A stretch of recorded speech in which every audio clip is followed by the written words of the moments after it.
is our turf. You think you can just come in here and steal what belongs to us? Huh?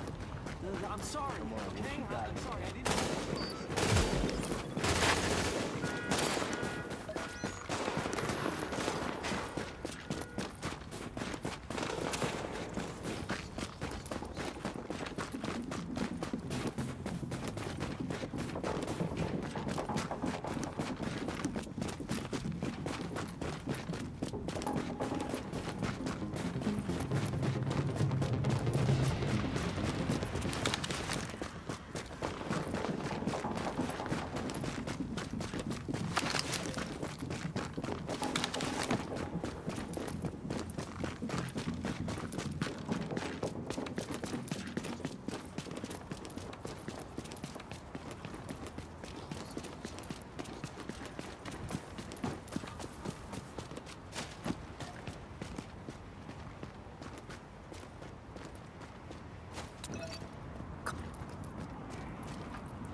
Well, here I am, Aaron Keener, the first wave's prodigal son.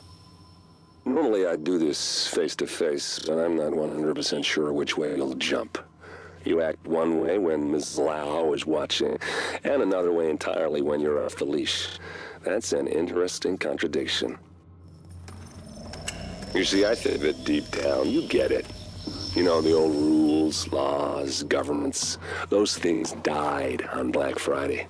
But the feral PMCs, the convicts, the ones smart enough and good enough to take what they need, they'll survive. Me? I'm gonna prosper. Oh, you could too, but you took an oath, right? You got a duty. Those are both ways of saying that your conscience is fucking you. You ask yourself, who has earned a right to tell you what to do? Do you know how many agents died to hold the dark zone just for the brass to give up and put a wall around it? You don't believe me? You should check the place out for yourself. But the people you're working for, they're irrelevant now. Amherst changed how the game is played, and I have got the vision to win. I got Chernenko, I got a DNA printer, and a very interesting recipe book. I'm gonna write my own rules. You should think about getting in on this thing. I'll be seeing you.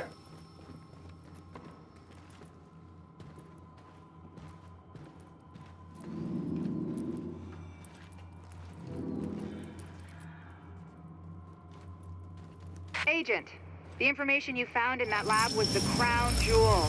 I think we can break this thing now. But we've got some more information. A voice from the grave. Listen to what Amherst has to say.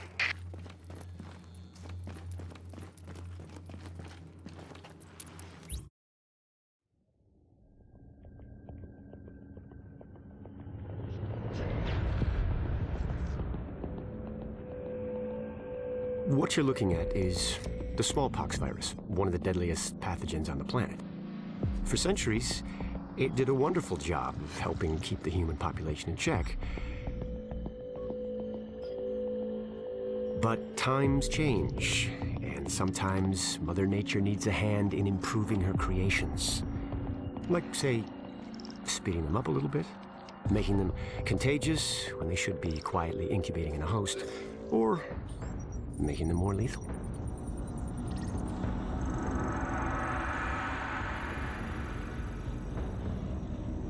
I didn't come up with the approach on my own.